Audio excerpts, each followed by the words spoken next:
Salut à la communauté Messiolou Graphique. C'est avec beaucoup de plaisir de vous retrouver encore à nouveau. Donc, ça fait vraiment quelques temps que j'ai d'abord j'ai mis à côté les vidéos sur YouTube, tout simplement parce que j'ai autre chose que je dois faire. Donc, en comparant tous mes services, j'ai vu que je dois m'occuper beaucoup plus de mes clients à ces moments de fête. Donc, je crois que c'est le bon moment pour moi. Je suis revenu. Donc, sur cette chaîne, si tu tombes sur cette chaîne pour la toute première fois, et nous parlons régulièrement ici de la communication visuelle, de la communication graphique. Alors, si déjà ces deux thèmes t'intéressent, je t'invite à t'abonner maintenant et à activer la cloche de notification pour ne manquer aucune de nos prochaines vidéos. Alors, sur cette chaîne, nous faisons régulièrement des exercices de conception de logos, des cartes de visite et des flyers, ainsi de suite. Donc, et le but ici, c'est d'apprendre au quotidien et des améliorations, de s'améliorer aussi dans le domaine du design graphique. Donc, vous qui voulez vous faire former, nous avons une formation en design graphique. Donc, c'est une formation complète, dynamique et une formation à 100% pratique. Donc, dans laquelle vous allez apprendre à utiliser Photoshop, vous allez apprendre à utiliser Illustrator et InDesign. Parce que moi, je suis graphiste print. Donc, ces trois logiciels, vous allez les apprendre et avec des exercices pratiques. Donc, dans la vidéo d'aujourd'hui, sans perdre trop de temps, voici la fiche que nous allons concevoir, que vous voyez déjà sur mon écran. Donc, c'est une affiche que j'ai conçue l'année passée, en 2022, donc, le 1er juillet pour saluer ma communauté sur Facebook. Donc, je profite également pour vous dire que nous avons une page Facebook. Donc, la page s'appelle Messiolou Graphic and Print. Donc, quand vous tapez déjà Messiolou Graphic and Print sur Facebook, vous allez retrouver notre page. Et nous avons un album là-bas dans lequel nous mettons nos différentes conceptions autorisées par les clients. Donc, ce que nous pouvons publier sur notre page, parce que ce n'est pas toutes et tous les travaux aussi que les clients permettent à ce qu'on publie sur la page. Donc, pour les débutants, vous pouvez déjà trouver des designs là-bas que vous pouvez utiliser pour vous inspirer dans vos différents travaux. Donc, voici l'exercice de ce jour. Voici la fiche que nous allons concevoir ensemble. Et j'ai mis à votre disposition. Ici, voici la fiche. Donc, voici mon logo, le logo que nous allons utiliser. Tous les éléments que nous allons utiliser, en tout cas, j'ai déjà tout. Voici l'image. J'ai téléchargé cette image sur Pexel, pexel.com, oui. Donc, sur Pexel, vous allez avoir des images de libre de droit, donc que vous pouvez utiliser pour vos différents travaux d'exercice. Donc, je vous invite aussi à faire un tour si vous avez besoin des images comme celle-ci. Donc, nous allons rapidement commencer. Pour cela, nous allons créer un nouveau document. Je suis dans Photoshop et nouveau document. Par défaut, moi, j'ai mis mes dimensions en pixels. Et puis ici, vous avez 1000 pixels de largeur, 1000 pixels de hauteur. Donc, c'est une forme, et le design est en forme carrée, en fait. Donc, je fais créer. Donc, ici, je suis en mode colorimétrique RVB. Donc, parce que c'est un travail qu'on va publier sur les réseaux sociaux. Donc, et si vous voulez connaître plus de la différence entre ces différents modes colorimétriques, donc, et faites un tour dans notre formation. Donc, vous allez avoir tous les détails sur les modes colorimétriques, pourquoi et comment utiliser le mode RVB ou bien le mode CMYK, ainsi de suite, ainsi de suite. Donc, on ne choisit pas les modes colorimétriques au hasard. Donc, je fais créer. Voici mon document qui vient d'être créé. la première chose que nous allons faire, c'est de venir avec notre image. Vous allez voir que c'est une image que j'ai déjà détourée. Donc, j'ai seulement caché, comment on appelle, le masque. J'ai seulement caché le masque. Je vais faire comme ça, je déplace, je mets ça dans mon document. Je réduis la taille. Donc, je vais réduire mon image.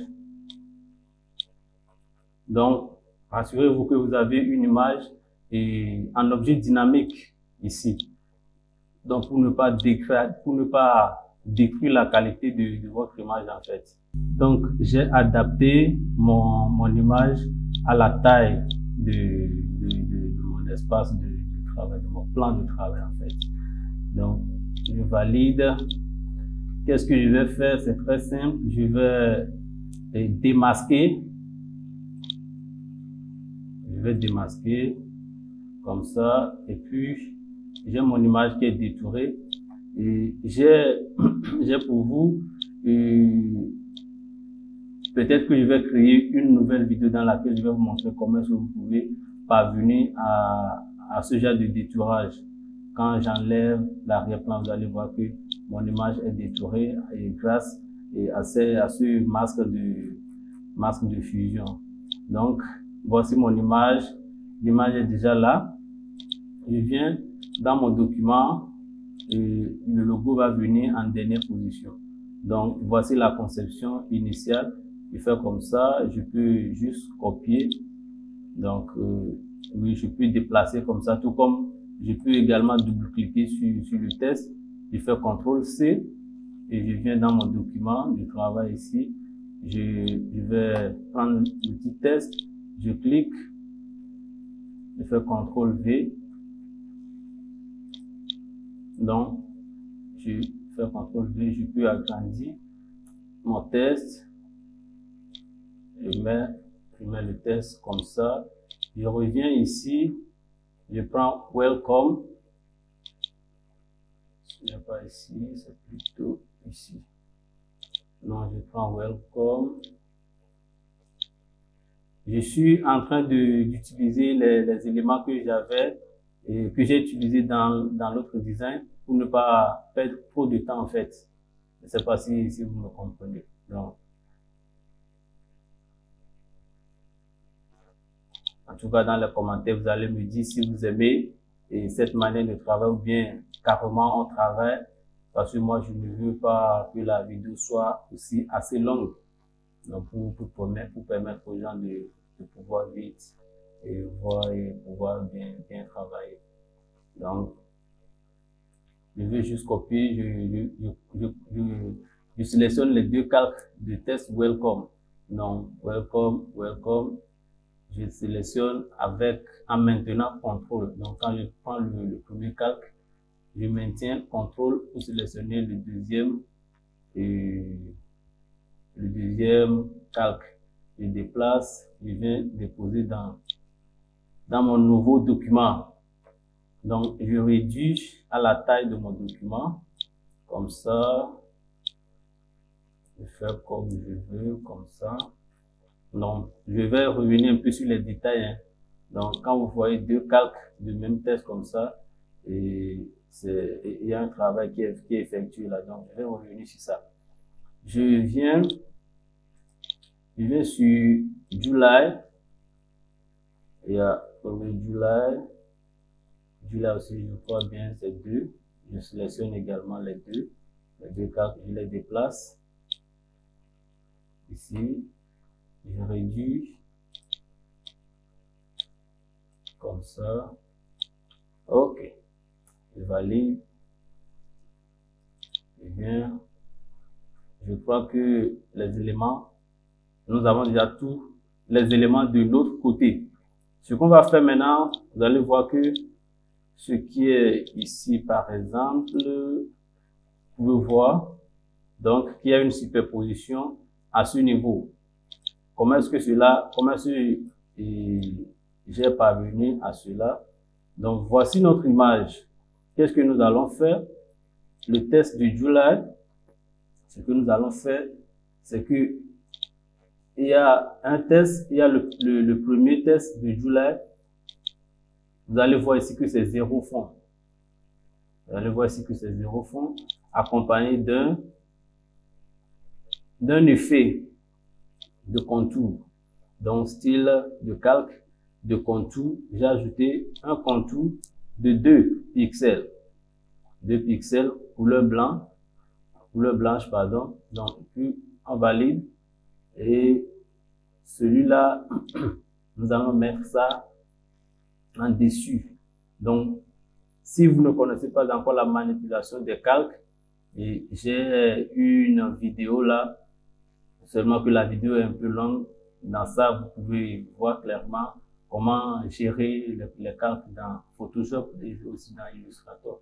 Donc, le deuxième test de July, je mets ça en dessous de mon test, de mon image, pardon. Voici notre image.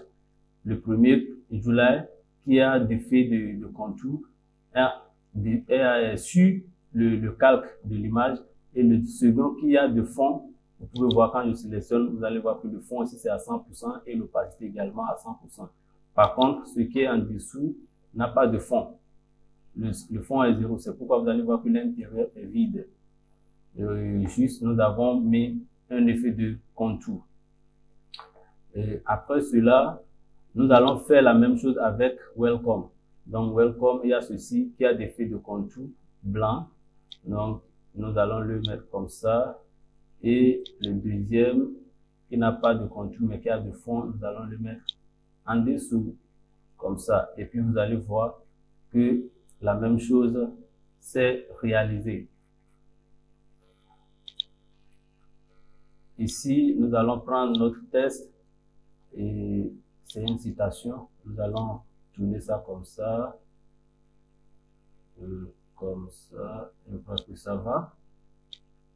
Comme ça. Je valide. Enfin, je vais activer notre calque d'arrière-plan. Il y a quoi encore? Il y a un effet là. Il y a un fond ici. Si vous voyez bien, vous allez voir qu'il y a un fond qui donne un certain effet de gris ici, complètement en bas. Ce que nous allons faire, et nous allons prendre notre image. Nous allons dupliquer ça en faisant CTRL J sur notre clavier, commande J sur Mac. Donc, sur ça, nous allons masquer, nous allons enlever ou bien cacher le masque de l'image qui est en bas. Donc, en ajoutant un effet de noir et blanc. Noir et blanc. Quand j'ajoute l'effet de noir et blanc, donc j'amène ça sur le calque que je vais utiliser. Donc le calque que j'ai masqué et le masque. Donc, qu'est-ce que je vais faire? Je vais diminuer légèrement son opacité. Je diminue son opacité comme ça. Je crois que pour moi ça va. Hein? Donc, vous allez voir que l'effet noir et blanc a agi sur tous les éléments qui sont en bas. Sur July, sur ici, Welcome et tout et tout. Donc, qu'est-ce qu'on va faire? On va écréter l'effet avec cette image pour dire à l'effet de fonctionner uniquement sur ce calque. Donc, cela faisant, je maintiens Alt sur mon clavier et puis je clique au milieu des deux calques. Je fais comme ça et puis, ouais, ce qui s'est passé, mon effet joue uniquement, désormais mon effet va jouer uniquement sur le test. Sur le test, et qu'est-ce que je peux faire? Donc, je vois que la couleur de mon July Welcome et tout. Donc, vous allez voir que la couleur n'est plus vive comme ça doit être. Donc, qu'est-ce qui s'est passé? C'est très simple. C'est parce que ce calque est en dessus des deux tests en fait. Qu'est-ce que nous allons faire? Nous allons sélectionner les deux tests, July et Welcome. Donc, on va sélectionner en maintenant et contrôle bien sûr. Nous allons déplacer et le mettre en dessus de l'image et de l'effet. Donc, regardez ce qui s'est passé. Vous allez voir que les couleurs sont bien revenues et avec le fond. Donc, autre chose qu'on peut faire, on peut sélectionner le calque de l'image et créer un nouveau calque en dessus. Pardon, comme ça. On vient ici avec le calque. Et comme ça. On vient comme ça. Et puis, on va prendre notre brosse. Nous allons voir. Et on va utiliser un pinceau arrondi. Donc, je vais agrandir légèrement. Je vais choisir une couleur ici. Je vais prendre une couleur un peu, qui est un peu l'orange un peu sombre. Donc, je vais faire comme ça. Et puis, je fais un effet comme ça, que je vais venir changer le mode de fusion ici. Donc, je fais comme ça. Je vais voir ça avec quel est l'effet qui marche le plus avec. On va voir ensemble. Hein. Comme ça. Je crois que ça peut aller. Avec celui-ci, est-ce que ceci ça marche? Pardon. Je fais CTRL Z. CTRL Z. Donc, je mets ça complètement en haut. Je fais comme ça. Donc, pour pouvoir manipuler ça en fait. Donc, je vois que comme ça. Donc, à la fin, nous allons venir avec le logo. Donc, juste pour signer et le design. Donc, je mets mon logo.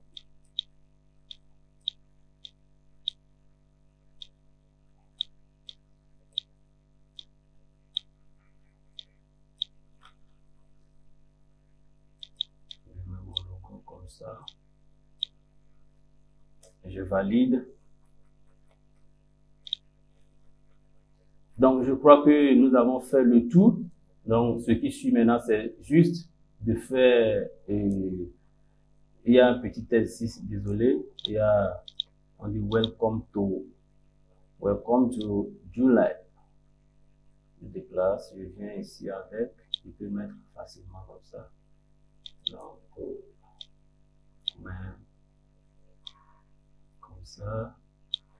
Donc, je crois que ça va dépendre de vous, hein. Sinon, si vous voulez aller encore plus loin, vous pouvez sélectionner le test July, par exemple, vous ajoutez de l'ombre portée, un peu d'ombre portée pour donner encore un peu de profondeur et à votre design. Donc, et aussi le détourage, vous pouvez aller et également loin plus que ce que vous voyez ici. Donc, tout ça va dépendre de vous. Je vois que la vidéo est un peu longue déjà et je veux une vidéo un peu que les gens peuvent regarder rapidement et travailler avec.